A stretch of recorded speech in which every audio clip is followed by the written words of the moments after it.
5, 4, 3, 2, 1. Hood! Hood! The show, the realness, real talk, award winners. Let's get to it. We are now in a wild card round of RDL 2, year 3. Some explosive things going on. Let's talk about what happened in week 17 to line up the playoff teams that made it to the playoffs this year. Here we go. So week 17 came down to 4 teams playing. We had 4 big games that had to be played to shape up the playoffs. So let's start with the NFC first. So right now the 49ers have the number one, they have the first bye. They have the bye at home field throughout the whole playoffs. Lions are in number 2. Saints won their division. Panthers made the playoffs. Seahawks made the playoffs, and the Redskins won their division. And it came down to, in the NFC, the North did what they do every year, which is win their division. The South came down to the Panthers. This was a down to the wire situation all the way up until about week 12, 13. But the Saints handled business and won the division, I think, for a second time. Not in a row, but the second time. And the Panthers, Dirty Rat, new member came over. Dirty Rat did what he did, got these boys 11-5 and got in the playoffs. Bucks did what they do, which is drop games at the end. Couldn't win the big game when they needed to. And the Falcons fell all the way the fuck off. They've been getting aired, like all the way aired. So, as you can see, the South was won, and you got 2 teams representing the South in the playoffs right now. In the NFC East, this game down to both teams were 10-6. This torture, one of our members, D. Mick, had some family things going on, so he ended up having to give up the first win, which put the Redskins as division winners at 10-6. In the West, after having a bad season last year, the Seahawks fought back big time this year and got back into the playoffs at 10-6. And the 49ers Super Bowl defenders are 15-1. So this division, we had some great play out of this division, though. As you can see, 8-8 Cardinals, 7-9 Rams. This was a fight all the way up until the last few weeks. When you go to the AFC, and the AFC South was locked down. They got one representative, 15-1 Jaguars, doing what they do every year, which is getting the playoffs and have the first round bye every year so far. You got the AFC East. This was funny because this game came down to Jets versus the Bills. We thought the Bills were going to go to the playoffs this year. The lawyer dropped this game, which gave the Jets a 7-9. At one point, we thought somebody with 5 wins would win this division. But as you can see, 7-9, 5-11, 3-13, 3-13 right now. So the Jets made it. They got a wild card and a home field game. AFC West, this was explosive this year. The Raiders got the first round bye, but the team that I want to talk about is the Broncos. This guy played excellent football down the stretch, winning some big games, put himself in the playoffs.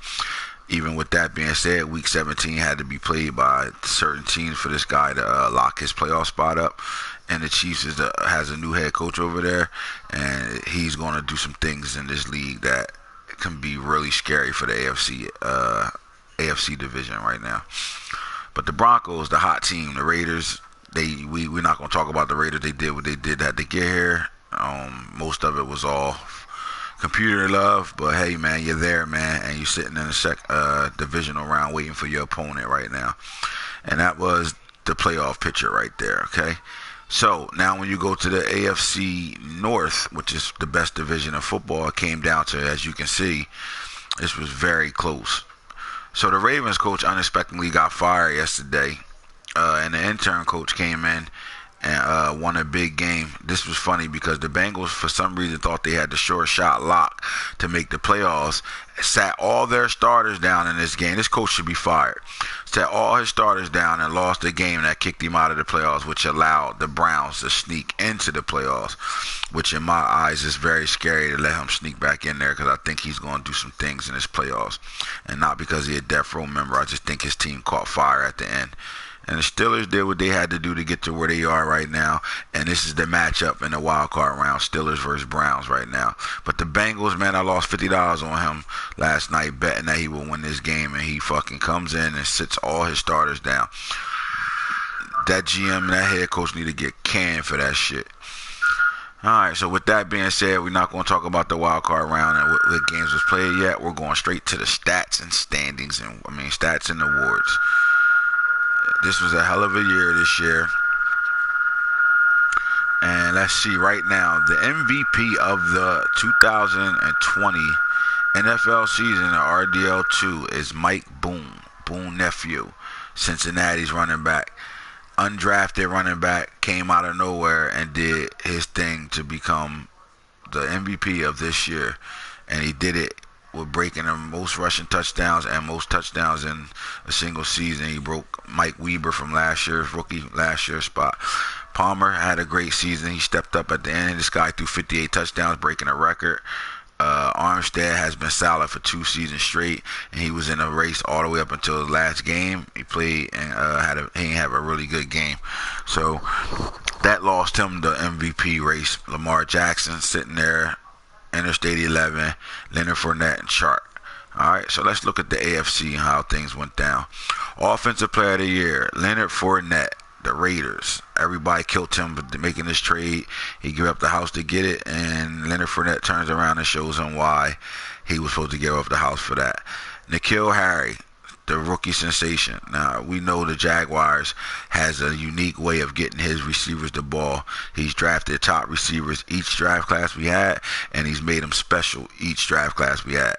Mike Weber, in a losing effort this year, they lost a lot of games after going to the Super Bowl and having one of the best teams in RDL2. They just couldn't find a rhythm at all this year, and they fell out of the playoffs by a lot of games.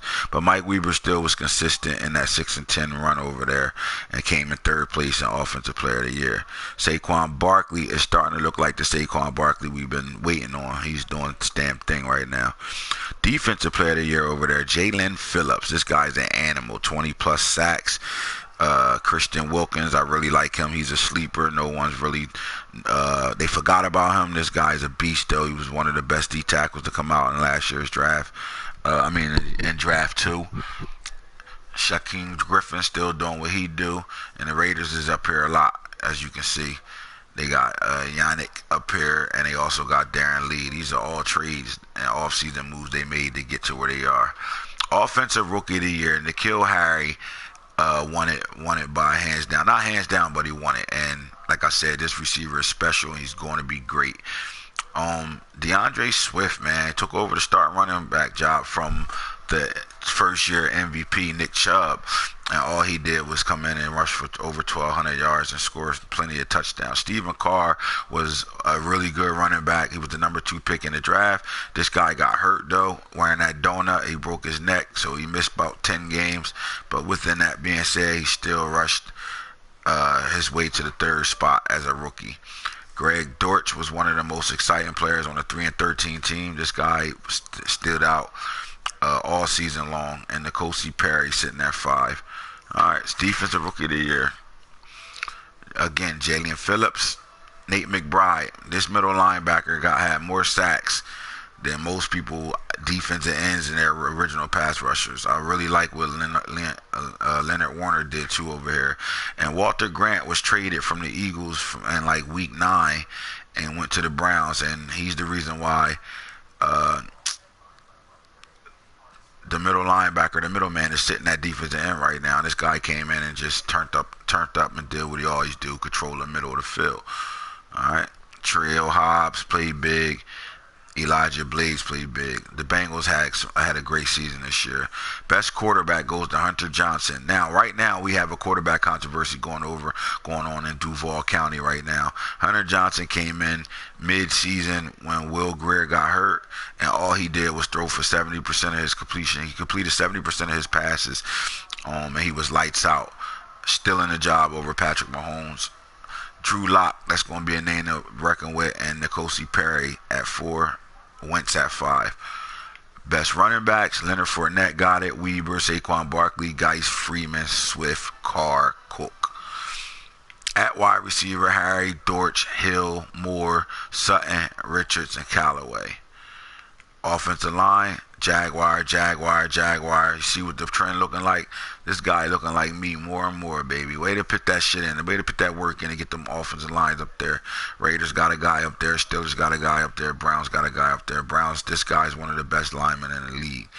But the Jaguars dominated the offensive line. I mean, all them motherfuckers is hitting in the Pro Bowl. You're learning, my boy. You're learning how to do things right now. Starting to look like me with these Jags last year.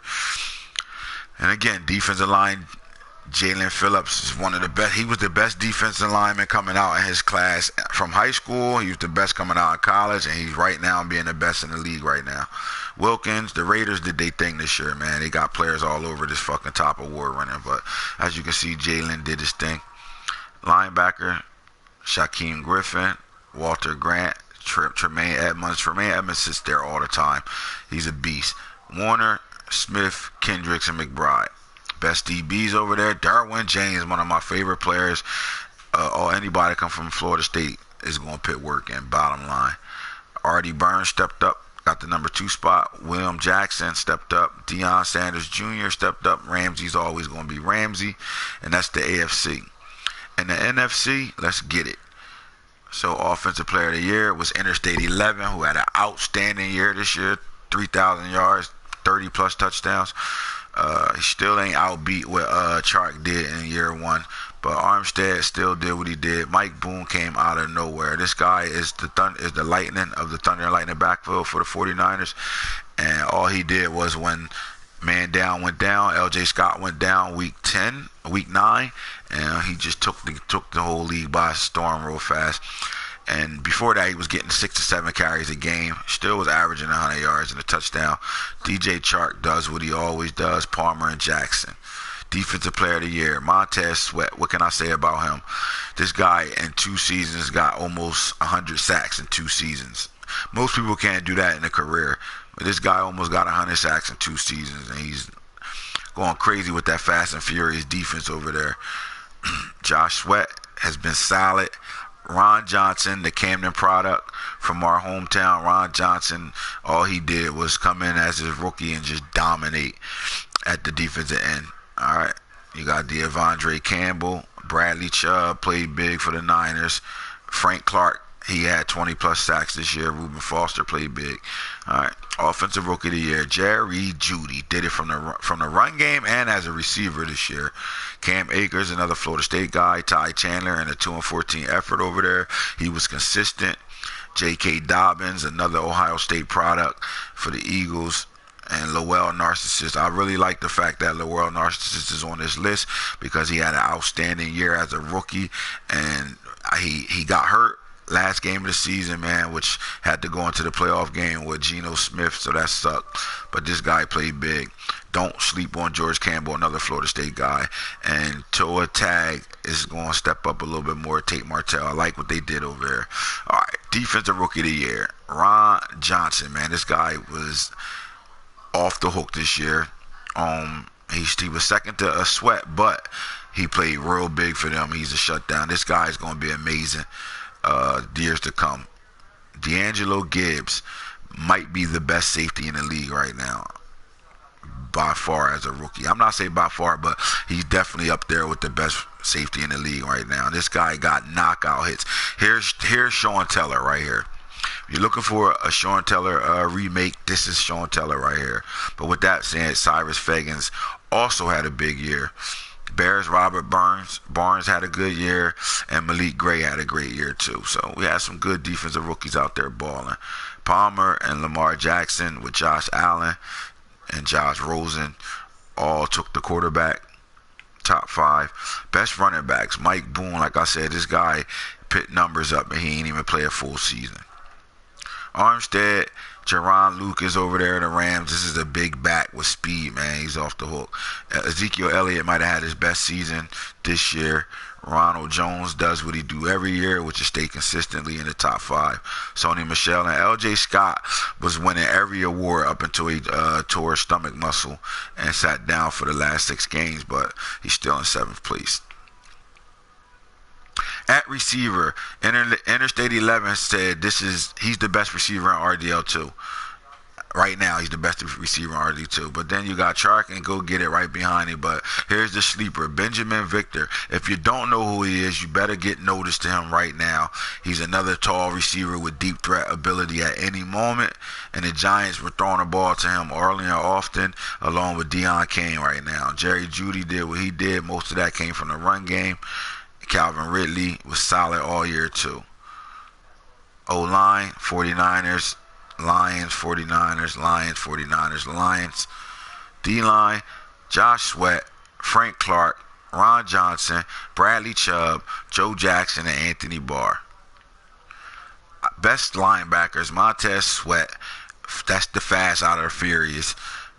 Devondre Campbell, Reuben Foster, Jordan Jones, and Derek Manning. Best DBs, Earl Thomas is still holding on with his old ass, but as you can see, the Lions is dominating the defense. They might got the best secondary in the league right now, along with the Jacksonville Jaguars. Fisher Maxwell up here, Troy Akpe up there. You'll see D'Angelo Gibbs there. Marcus Peters stayed solid all year. Cyrus Fagans. That's the award winners, man. People was putting in work this year. Let's look at the numbers these award winners had this year. So Lamar Jackson threw for 4,000 plus yards, 61%. He threw his completion ratio up, 42 touchdowns versus 16. It's a hell of a season for him this year. Mike Boone, 223 carries, 1934, 8.7, 33 touchdowns on the ground. L.J. Scott missed 7 games, still had 1,242 yards, 15 touchdowns. At receiver, look at this, 76 catches, 2,861 yards, 32 touchdowns as a receiver.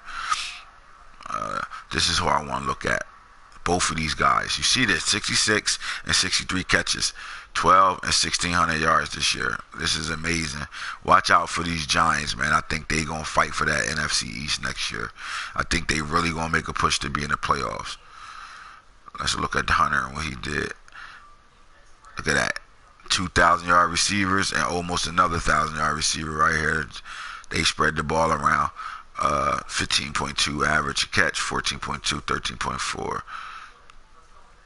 You see what his system is about. This guy got all these receivers involved this year. That's what's up. Jaguars are favored to win the Super Bowl this year. Who am I missing? Oh, yeah, I want to go to their quarterbacks. I'm trying to figure out, we're going to have to get him on the show and find out who he's going to start right now. Because Will Grier was having a great year until he got hurt. And then all Hunter Johnson did was come in and just take over and do what he's supposed to do. So how do you sit this guy down? 27 touchdowns, 20 interceptions, 70% completion ratio. I don't know who's going to play, but whoever going to play he can go either way with either one of these guys. I think Will Grier has the experience, but he's on fire, so you got to keep him in. And that's my opinion. This and hits the franchise guru. Holla at me.